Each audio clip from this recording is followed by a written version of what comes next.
January 2011. Weeks after a fruit vendor committed suicide to protest low wages and corruption, demonstrators took to the streets of the capital, Tunis. They came by the thousands, marching on this tree-lined street to tell their president of 23 years, Zine El Abidine Ben Ali, that they'd had enough. Enough unemployment, poverty, and control. I want freedom. Freedom. Only freedom. Freedom. All the people want freedom. Eventually, people power tipped the scales. Ben Ali fled the nation. There were elections. Since then, life has largely returned to normal in Tunis. The old city's winding alleys are teeming with life. Vendors tried to hawk everything from carpets to chameleons. But there are few buyers. Many men have little to do except puff away on their water pipes. Past the gates of the old city and into modern Tunis, a cosmopolitan European-style capital, it's much of the same. Young Tunisians sitting around, killing time. Many say the revolution has done little for the economy. Unemployment is nearly 18%, and there's still little hope, even among university students. I think that it will be difficult for me after 2 years to find a job. But others say there have been positive changes elsewhere. Ben Ali tightly controlled Tunisia's news, arts, and even speech. Today, there are more freedoms, and Tunisians are still reveling in their ability to express themselves freely. It feels like actually you was like in a prison, and you're out of that prison. You can say whatever you want, you can do whatever you want, and not being punished.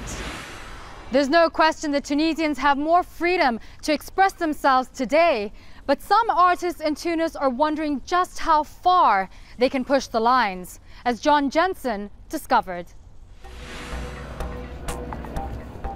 In the world of art, expression isn't just about drawing lines. Sometimes it's about crossing them. Nadia Jalesi learned that all too well last summer at an art festival in Tunis. She displayed this installation, female mannequins wearing headscarves, meant to symbolize strict rules. She says the bed of rocks, sometimes used for washing, was to represent beauty, and newspapers to show that art can be interpreted in different ways.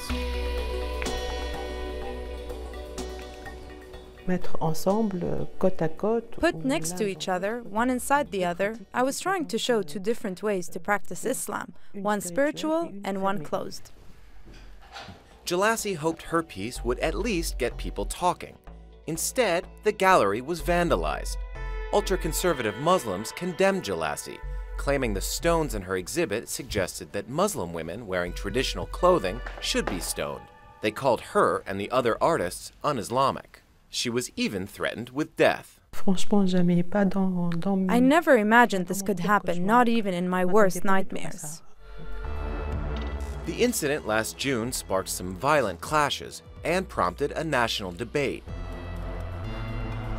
one that could affect Tunisia's future constitution. On one side, Tunisia's seculars, who hoped the recent revolution would usher in greater artistic freedom. Cultural censorship was common under the country's former president, Zine El Abidine Ben Ali. On the other, conservative Muslims. They too were stifled by Ben Ali and won a greater voice in the new Tunisia. Both sides hoped to influence the discussion over freedom of expression. But the debate sometimes turns violent. In late 2011, conservatives protested against a Tunis TV station and attacked a theater for airing films deemed un-Islamic. The same happened outside the U.S. Embassy in 2012, after an obscure anti-Islam film surfaced on the internet. Salafi Sheikh Adel Elmi, an ultra-conservative Muslim, believes art should promote religious virtue. He opposed the June exhibition, he said, because it contained nudity. We are against violence and for dialogue, he says. But we act in response to provocation, he adds, and I consider nudity to be violent. But not all Muslims agree.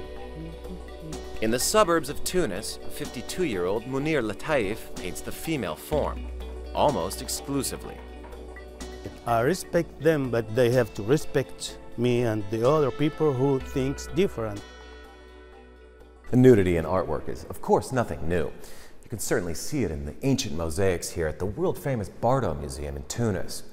But in modern Tunisia, some are wondering where the lines should be drawn. Tunisia's interim Islamist government says it would never censor art. But the culture minister draws the line at blasphemy. Even in the most modern societies, there are limitations, whether security or religious. And I think in order to protect freedoms, we need to set limits.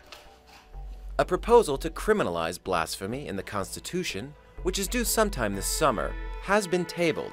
But after the festival, Nadia was charged with harming public order and morals. She is yet to be prosecuted, but still fears a new censorship in Tunisia.